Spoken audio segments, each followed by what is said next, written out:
ओम तव कथामृतं तप्तजीवनं कविभिरीडितं कल्मषापहं श्रवणमंगलं श्रीमदाततं भुवि गृह्णन्ति ये भूरिदा जनाः।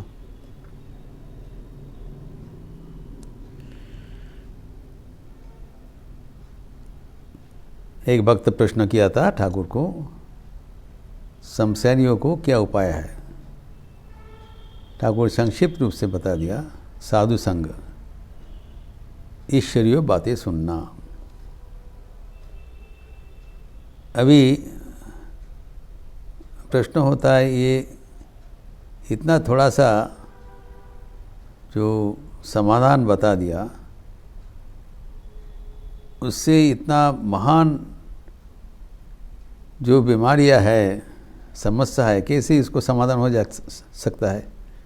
ठाकुर उसको व्याख्यान किया है कि समस्या का जड़ कहाँ है। जड़ है माया, माया का बंधन से, माया का मोह से संसारियों का दृष्टि अच्छन्न है, भगवान को देख नहीं पा रहे हैं। माया दो प्रकार है, विद्या माया और अविद्या माया। यहाँ पर अविद्या माया का बात ठाकुर बोल रहे हैं। परिष्कार बताया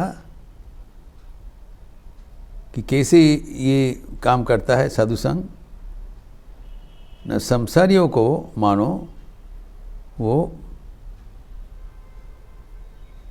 मतवाला हो गए, माताल हो गए। इससे नशा करने के बाद कोई मतवाला हो जाता है तो संसारियों कामिनी कांचन का मद से मतवाला हो गए, बेहोश जैसे हो गया।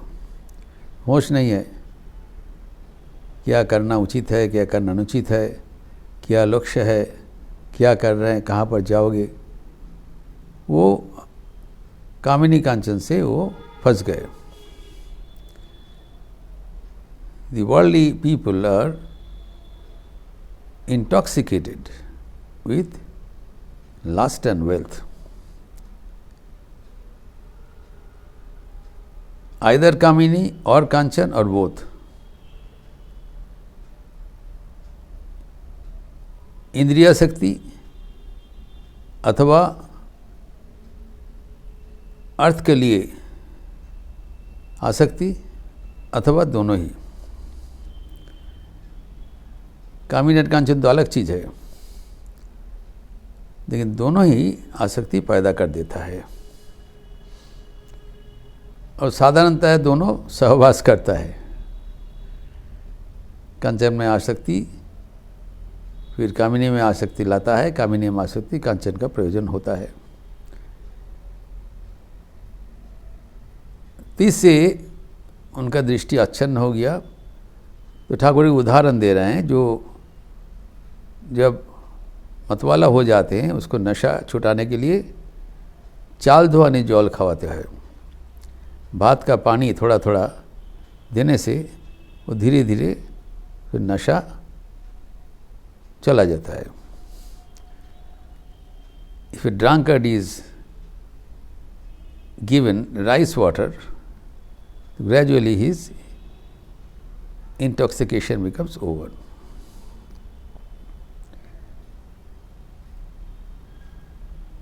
तभी साधु संग का प्रभाव से कैसे उसका संसार आसक्ति चला जाता है, भागवतम में इसका विस्तार है।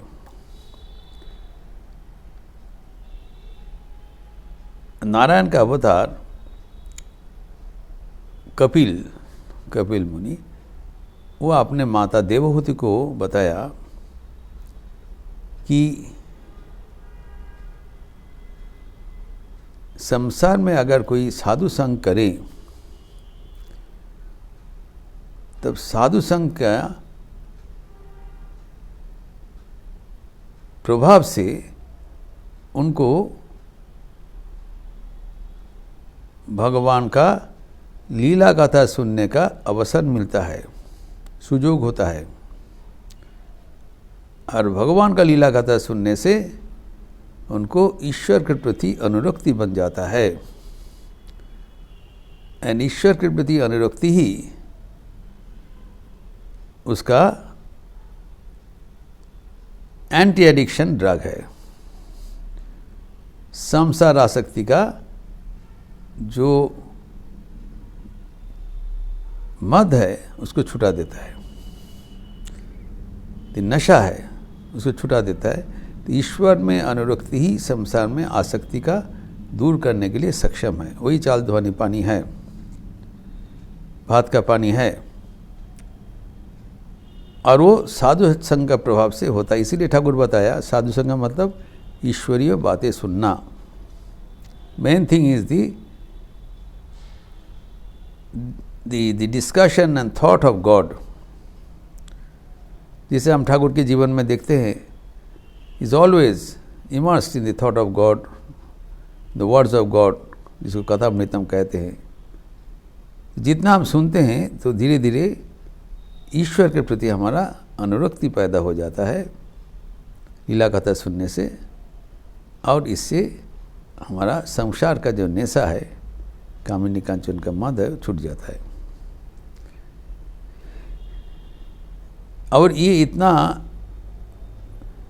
सहज प्रक्रिया है जो इस पर उल्लेख है भागवतम में। प्रहलाद ये बात उनको अपने पिता हिरण्यकशिपु को कहा था।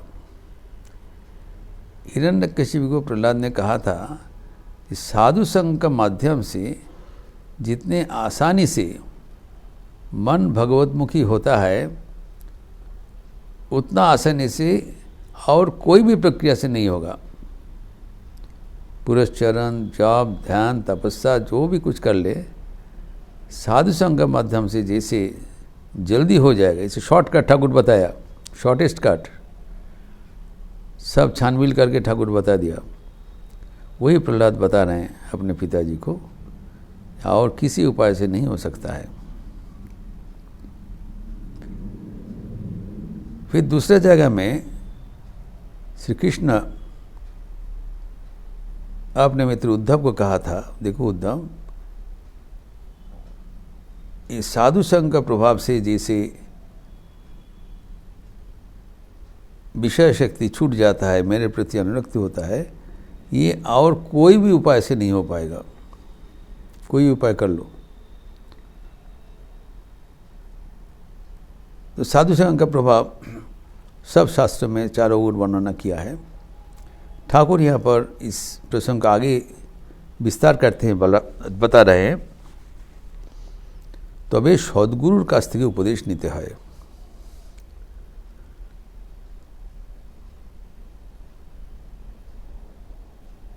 सद्गुरु काछ থেকে उपदेश নিতে है मतलब जो काबिल है, जो पहुंचा हुआ व्यक्ति है, उससे उपदेश लेना जरूरी है। तो फिर कहते हैं सद्गुरु का लक्षण है क्या है? ठाकुर कहते हैं जो काशी गए हैं, काशी देखा है, उससे काशी के बारे में जानना उचित है। जो काशी देखा ही नहीं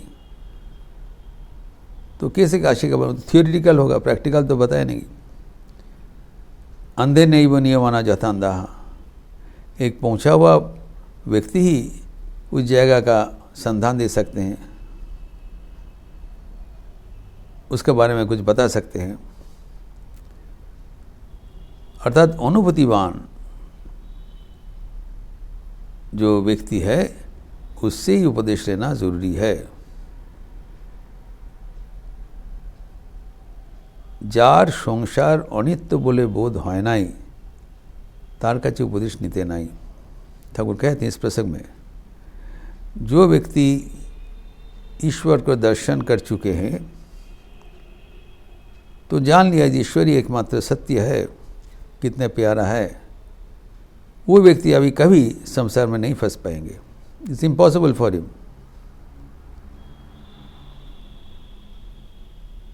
इस संसार में सबसे श्रेष्ठ वस्तु को जो प्राप्त कर लिया, वो फिर संसार में अब नहीं फंस पाएंगे।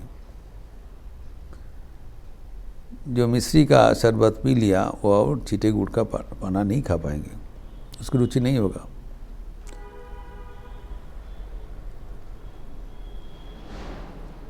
तो उसका आचरण से ही पता चल जाएगा।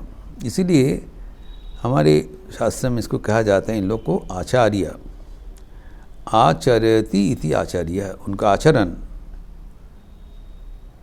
से प्रतीत होता है वो व्यक्ति कैसा है। जिसे कहा जाता है practice is better than precept. उनको जीवनचर्या देखने से पता चलेगा।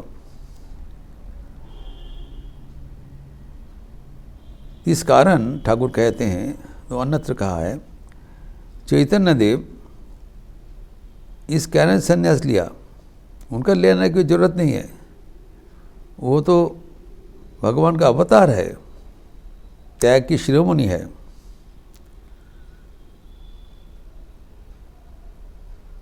तो उन्होंने सोचा अगर वो संसार में रहेंगी तो उनका वाणी सब आदमी ग्रहण नहीं कर पाएंगे। उन लोग क्या कहेंगे? ठाकुर कहते सब उधर सब बोलेंगे निमाई पंडित बेश आचे है, बहुत मज़े में है। उनके घर में सुंदरी पत्नी विष्णुप्रिया जी अत्यंत सुंदरी थे, उनके पत्नी विष्णुप्रिया, और इतने बड़ा टोल है, इतने पांडित्य, अगाध पांडित्य, और वो टोल खुला है, अनेक छात्र पढ़ रहे हैं, प्रतिपत्ति विशाल नाम डाक, अगाध पांडित्य है, प्रतिपत्ति है, नाम जश है, घर में सुंदरी स्त्री है। तो ये तो बहुत मज़े में है संसार में। अब ये व्यक्ति अगर ईश्वर का बात कहें तो संसारी व्यक्ति ग्रहण नहीं कर पाएंगे मन से।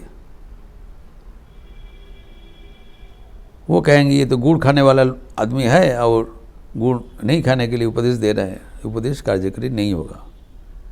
इसलिए उन्होंने उनका आचरण दिखाने के लिए संन्यास लेकर पुरी चले गए, श्रीधाम क्षेत्र। उनके जीवन, इसीलिए ठाकुर भी कहते हैं कि उनका जीवन भी वो ऐसी होना चाहिए जो कि उसका अनुभूति के अनुसरण करे, तभी हो पाएगा।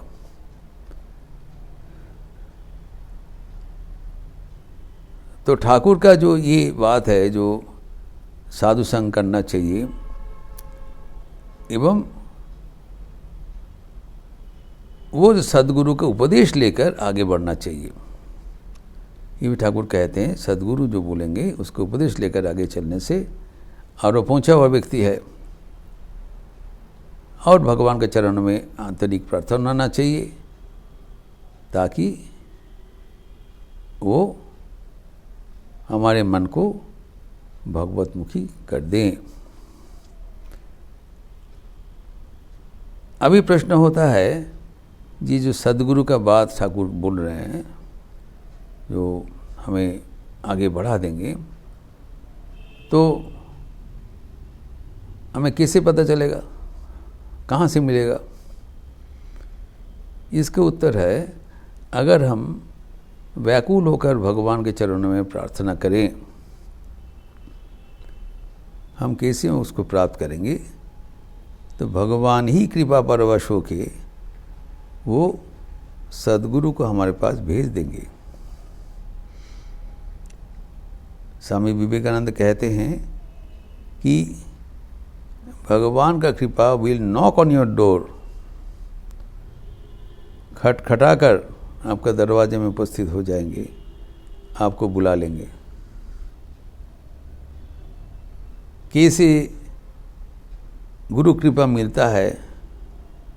आश्चर्य भाव से कैसे जोगाजोग हो जाता है, संयोग हो जाता है। ये जो व्यक्ति का गुरुकरण हुआ है वो तो चाक्षुष प्रमाण है प्रत्येक के जीवन में, क्योंकि गुरु एक है सच्चिदानंद, और वो भगवान ही गुरु रूप से आके उपस्थित होते हैं।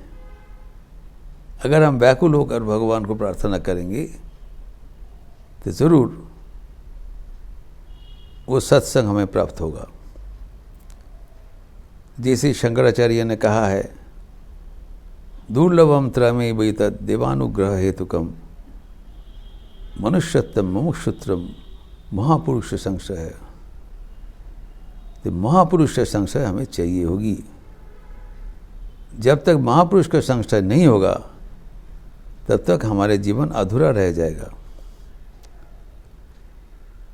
यहाँ पर भी कहते सद्गुरु का कृपा, सद्गुरु का आशीर्वाद जरूरत है।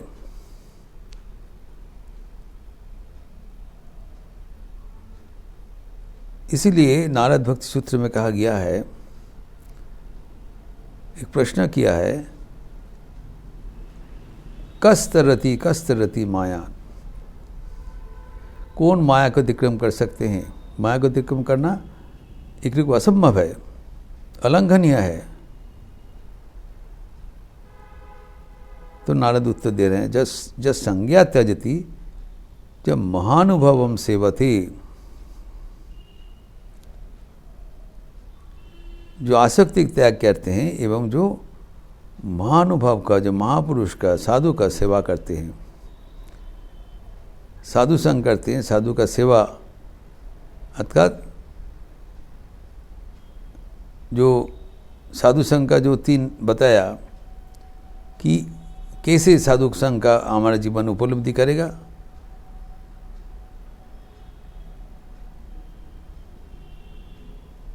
वो बताया कि हमारे जो तद विद्धि प्रणिपातेन परिप्रश्नेन सेवया उपदेक्षन्ति ते ज्ञानम ज्ञानिनस्तत्त्वदर्शिनः। इधर भी बोला है तत्वदर्शी, जो तत्व का है वो दर्शन किया है, he has realized the truth in his own life। उपदेश प्रदान करेंगे तो हम कैसे उपदेश धारण करेंगे? प्रणिपात, विथ ह्यूमिलिटी, और परिप्रश्न, चिंतन से, एवं परिसेवा, जो उपदेश देंगे उसको जीवन में अपनाना। तभी हम साधु संघ का पूरा लाभ उठा पाएंगे। साधु संघ अत्यंत दुर्लभ है, जिसे शंकराचार्य ने बताया दुर्लभ हम त्रयमेव एतत्, बहुत दुर्लभ है। अगर मिल जाए उसका दुरुपयोग नहीं होना चाहिए। इसीलिए ठाकुर कहते हैं कि साधु के साथ ईश्वरीय प्रसंग होना जाना चाहिए, ईश्वरीय कथा सुनने चाहिए उनसे, क्योंकि वो पहुँचा हुआ आदमी है, ईश्वर के साथ वो विचरण किया है। संसार जो आसार है उसका बोध में बोध हो गया, और उसके जीवन में वो बोध विच्छरित हो रहा है, is reflecting, radiating the spark of denunciation from his personality, और उससे हमारा फायदा हो जाता है। इस प्रसंग को आगे भी ठाकुर बढ़ा रहे हैं, जिसका विस्तार हम अगले दिन करेंगे। ओम शांति शांति शांति। हरि ओम तत्सत। श्री राम कृष्णार्पणमस्तु।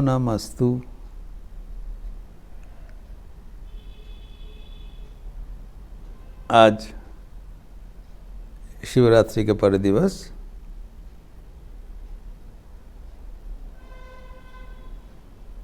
अमावस्या तिथि है। देवी नाम संकीर्तन होगा संदर्दी के उपरांत। आप लोग जरूर शामिल होंगे। अच्छा रहिए, स्वस्थ रहिए, आनंद में रहिए। नमस्कार।